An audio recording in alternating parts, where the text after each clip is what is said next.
Everyone और welcome to Roshan coaching classes. और आपका एक बार और स्वागत है इस पे। और मुझे उम्मीद है कि आप सभी अच्छे होंगे। तो आज की जो इस वीडियो में हम डिस्कस करेंगे वो है क्वेश्चंस पेपर, जो कि क्लास 12th पॉलिटिकल साइंस का है। और अभी जो है ये कल ही जो है इसका कंडक्ट किया गया है। तो इसमें देखेंगे किस टाइप के क्वेश्चंस पूछे गए और क्या हम इसको आंसर्स कर पा रहे हैं और इसके सही उत्तर क्या है। हमने डिटेल में जो है मैंने इसको सॉल्यूशंस किया है। तो आइए स्टार्ट करते हैं। पहले जो है इसमें पैसेज दिया है, इसको पढ़ के और उसका आंसर देना है हमें। तो इसमें पैसेज जो है 21वीं शताब्दी में लोकतंत्र व्यवस्था और पश्चिमी एशिया देशों में लोकतंत्रीकरण के लिए नए विकास का उदय हुआ और इस प्रकार की एक परिघटना को अरब स्प्रिंग के रूप में जानता है। आपको पता है कि अरब स्प्रिंग स्टार्ट हुआ था ट्यूनीशिया में और इसी ने जो है पूरे अरब वर्ल्ड के जो देश थे उनमें जो है एक लोकतंत्र के लिए जो है लोगों के बीच में जो है एक इम्पोर्टेंस पैदा किया कि लोकतंत्र के मायने। और ख़ासकर जो है ट्यूनीशिया में जो ये स्टार्टिंग हुआ उसके बाद जो है और भी जो है कंट्री जो आसपास की नेबरिंग कंट्री थी वो काफ़ी अवेयर हुए अपने राइट्स को लेकर। तो अगर हम इसको पढ़ने के बाद देखें तो इसमें क्वेश्चन ये पूछ रहा है कि अरब स्प्रिंग जैसी प्रघटना निम्नलिखित में से किसको मजबूत करने का संकेत है। तो राजतंत्र जो कि नहीं है, कुलीन तंत्र भी नहीं है, भीड़ तंत्र भी, तो जो मजबूत करना है हमें डेमोक्रेसी मजबूत करना है नहीं, तो इसलिए अरब स्प्रिंग किया गया था तो लोकतंत्र के लिए। तो सही आंसर जो है इसका डी होगा। क्वेश्चन सेकंड जो है इसमें 1.2 का पूछा है कि अरब स्प्रिंग क्रांति के नायक कौन थे, यानी किसकी वजह से जो अरब स्प्रिंग जो स्टार्ट हुआ था। तो वो एक व्यक्ति थे, उन्होंने अपना आपको आग में जला लिया था और वो व्यक्ति का नाम था मोहम्मद बाउज़ीज़ी। तो ऑप्शन बी जो इसका सही उत्तर है, क्योंकि इनका जो है जो एक वेजिटेबल सेलर्स थे उनका जो है आर्बिट्री तरीके से जो है पुलिस ने उनकी रेडी को ले लिया था और पकड़ लिया था। तो इस वजह से जो है उन्होंने अपना आपको आग में जलाया। उसके बाद जो है अरब स्प्रिंग दुनिया में फैलना स्टार्ट हो गया। तीसरा है कि अरब स्प्रिंग को संपूर्ण अरब देशों में फैलाने में मुख्य भूमिका किसकी रही। तो जो उस समय बहुत इंपॉर्टेंट रोल है उसका सोशल मीडिया का। तो ऑप्शन सी जो है सही उत्तर है इसका, क्योंकि सोशल मीडिया की वजह से ही जो है अरब स्प्रिंग काफ़ी ज़्यादा जो है मतलब फैल गया। मिस्र के राष्ट्रपति मोहम्मद होस्नी मुबारक को किस आंदोलन क्रांति के चलते पद छोड़ना पड़ा। तो जो उनको अपने पोस्ट से हटना पड़ा अपने उनको पद से, वो एक क्रांति थी जो कि अरब स्प्रिंग यानी अरब क्रांति। इस वजह से जो है अपने जो है उन्हें पोस्ट जो है उन्हें हटना पड़ा अरब क्रांति की वजह से। तो ऑप्शन जो है इसका सी है सही उत्तर। तो इंग्लिश में देख सकते हो आप, democracy, Mohamed Bouazizi and social media. मैंने आंसर इसमें भी लिख रखा है नीचे भी सॉल्यूशन में। और इसके बाद जो है आपका अरब रेवोल्यूशंस।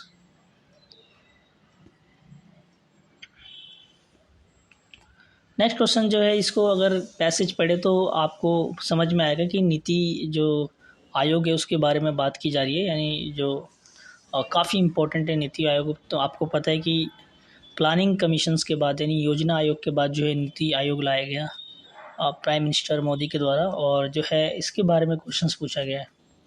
तो सबसे पहला जो इसमें क्वेश्चन है पूछा गया कि नीति आयोग का पूर्ण रूप क्या है।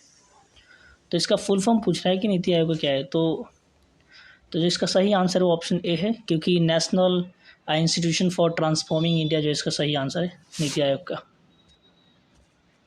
सेकंड पूछा है कि किस आयोग के दृष्टिकोण में नीचे से ऊपर यानी बॉटम टू टॉप अप्रोच के बारे में बात की जा रही है।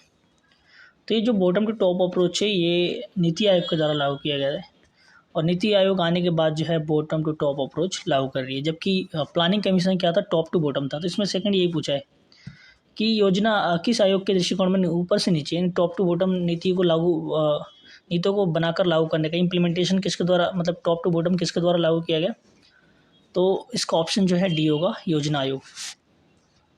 तो आपको पता होना चाहिए जो प्लानिंग कमीशन था वो टॉप टू बॉटम था वो इम्प्लीमेंटेशंस के लिए, और जो नीति आयोग है बॉटम टू टॉप है।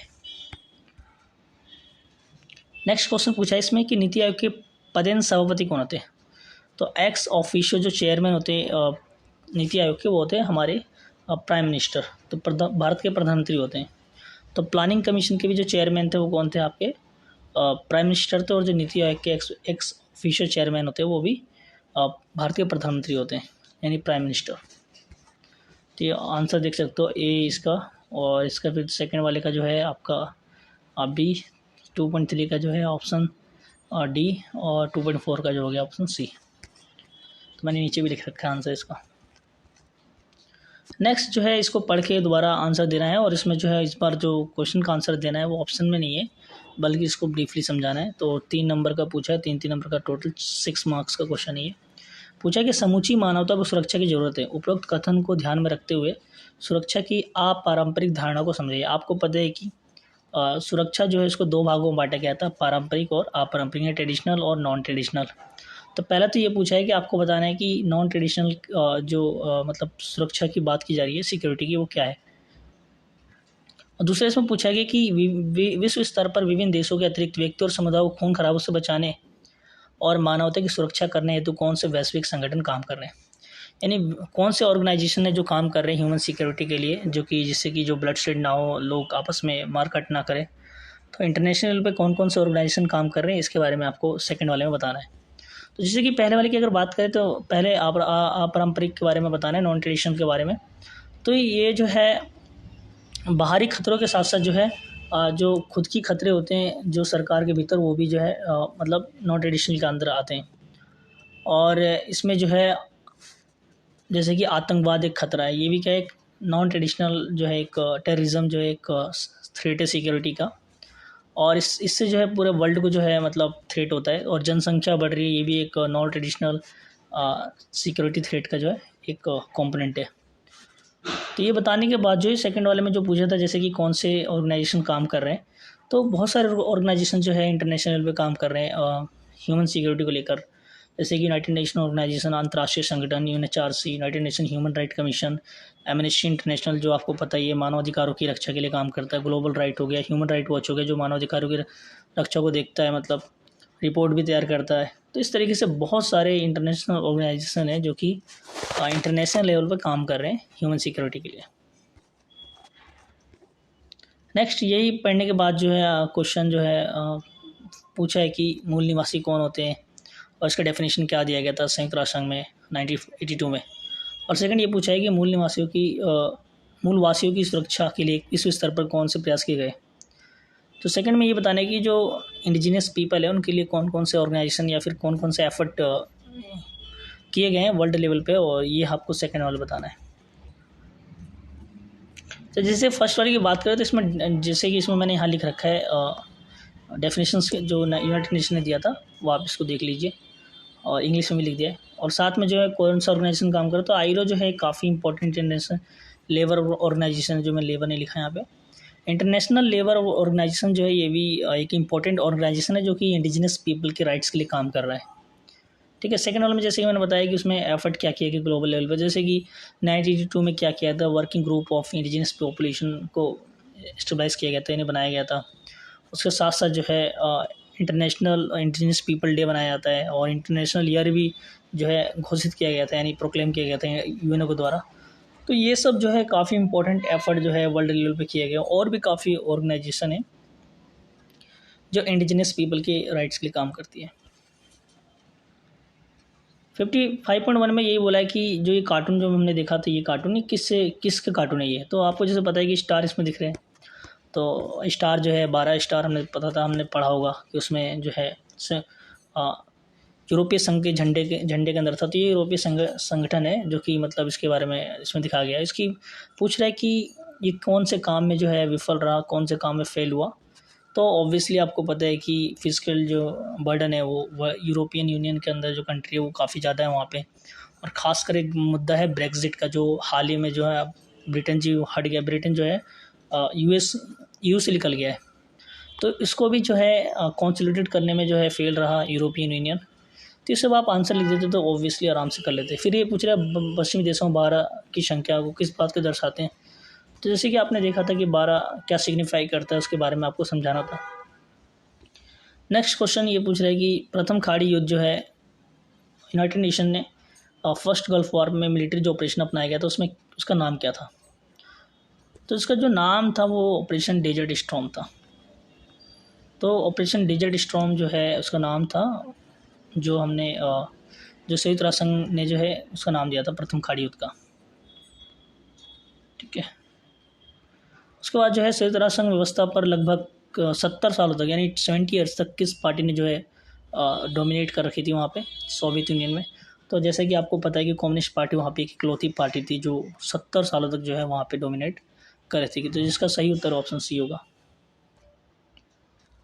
वहीं अगर बात करें 8 की, तो इसमें पूछा है कि इराक के राष्ट्रपति सद्दाम हुसैन ने कौन सी युद्ध के बारे में कहा कि यह 100 जंगों की एक जंग साबित होगी।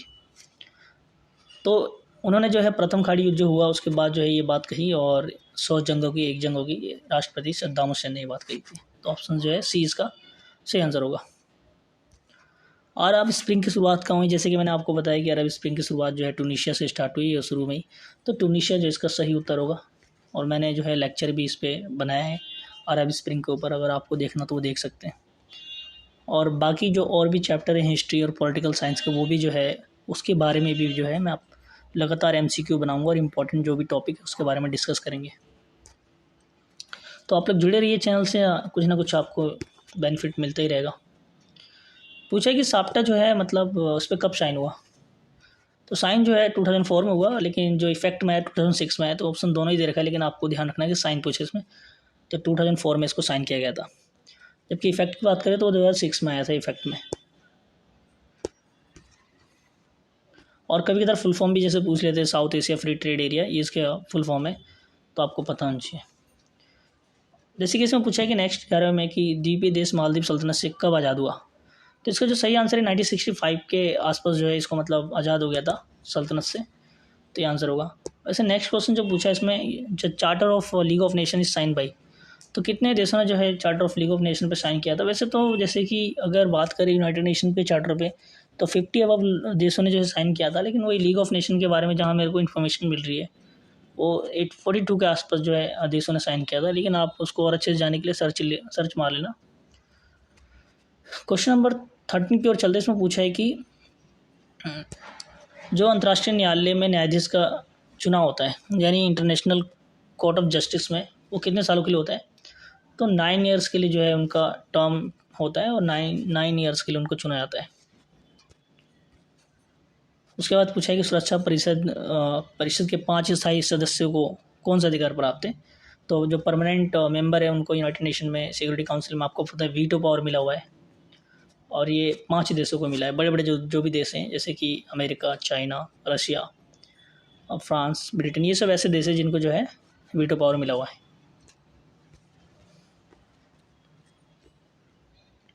फिर पूछा कि 1972 की एंटी ब्लास्टिक मिसाइल संधि ने अमेरिका और किस देश को ब्लास्टिक मिसाइल का रक्षा कवच के रूप में इस्तेमाल करने से रोकता है। तो इसमें जो है आंसर आपसे पूछ रहा है कि विच कंट्री जो है मतलब इसको रोका गया है। तो मैंने इसका जो आंसर लिख दिया है सोवियत यूनियन, इसका सही उत्तर है। इसमें नेक्स्ट क्वेश्चन जो है ट्रू और फॉल्स के बारे में पूछ रहा है 16 में। तो 155 से ज़्यादा देशों ने बायोलॉजिकल और वेपन्स कन्वेंशन संधि पर हस्ताक्षर किए, सही बात है। और अभी जो है लगभग 182 जो है कंट्री ऐसे हैं जिसने साइन किए। भारत को केवल पारंपरिक सैन्य खतरे हैं, नहीं ऐसा बिल्कुल नहीं है, उनको बाहरी खतरे भी हैं। और इंटरनल सिक्योरिटी को जैसे कि हम बात करते हैं, जैसे कि नक्सलवाद हो गया, नक्सलिज्म हो गया, ये काफ़ी ये भी एक खतरा है। तो हम ये नहीं कह सकते केवल सैन्य खतरे ही हैं। तो ये ऑप्शन जो है फॉल्स होगा आपका। वैश्वीकरण के कारण राज्य काम करने की क्षमता में कमी आई, ये बात सही है। क्षमता बढ़ी भी और कमी भी आई, लेकिन कमी पूछ रहा है तो ये सही उत्तर है। इसकी जो है राज्य की काम करने की क्षमता में कमी आई है। ये वैश्वीकरण के जो है इफेक्ट हैं स्टेट के ऊपर। वैश्वीकरण के चलते पूरी दुनिया में वस्तुओं के व्यापार में नुकसान हुआ है, नहीं बिल्कुल ऐसा नहीं है, मतलब नुकसान ही हुआ है। बेनिफिट का भी, वो लॉजिस्टिक कॉस्ट कम हो चुके हैं, जो मतलब मैन्युफैक्चरिंग कॉस्ट भी कम हो गए हैं। टेक्नोलॉजी आने की वजह से क्या हुआ, बहुत सारी चीज़ों की जो है पैसे कम हो गए। तो ये सब फ़ायदे हुए ये फॉल्स है, क्योंकि इसमें पूछ रहा है कि नुकसान ही हुआ है। तो नुकसान बिल्कुल नहीं है, ऐसा नहीं है कि नुकसान ही हुआ है। ब्रिटिश इंडिया को किन्हीं 2 हिस्सों में विभाजित किया गया था। तो आपको पता है कि उस समय जो है 2 मेजॉरिटी साइड्स थे, एक तरफ हिंदू मेजॉरिटी, दूसरी तरफ जो है पाकिस्तान मेजॉरिटी जो कि मुस्लिम मेजॉरिटी थी। तो उनको डिवाइड किया गया था।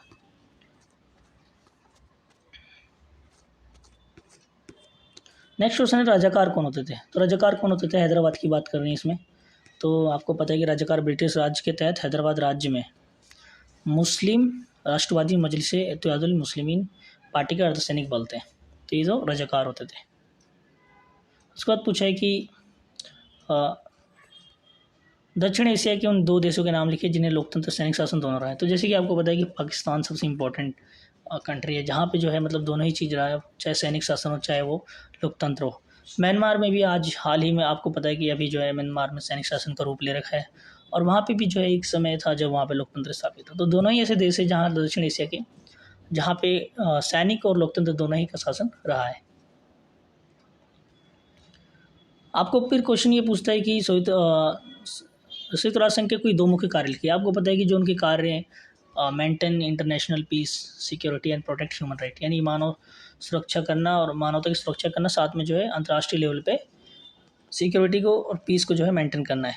तो ये उनके कार्य हैं अंतर्राष्ट्रीय संगठन के। सोवियत संघ के विघटन 2 परिणाम लिखिए। तो जैसे कि आपको पता है कि यूएसएसआर के डिसइंटीग्रेशन के बाद जो है अब वर्ल्ड के अंदर जो है अमेरिका काफ़ी इंपॉर्टेंट एक प्लेयर बन गया और कैपिटलिज्म का जो है बढ़ोतरी होना स्टार्ट होगी। तो वर्ल्ड में यूँ कह सकते हो कॉन्सिक्वेंस में अगर बात करें तो यूएसएसआर के बाद जो है केवल अब सिंगल जो है एक प्लेयर हो गया, वो अमेरिका वर्चस्व हो गया, और साथ में जो है कैपिटलिज्म का काफ़ी प्रसार हुआ। नेक्स्ट पूछ रहा है कि 26 में भारत और पाकिस्तान के बीच संघर्ष के किन्हीं 2 क्षेत्रों का वर्णन कीजिए।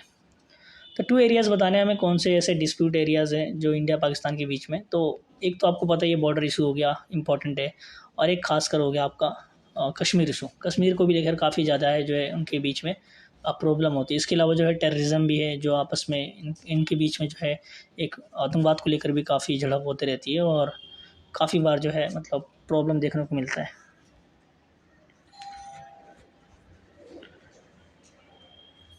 कल्पना कीजिए कि आप अपने देश के प्रमुख जो है शासक हैं, और क्या आप संयुक्त राष्ट्र संघ परिषद में अपने देश के सदस्य बनना चाहते हैं?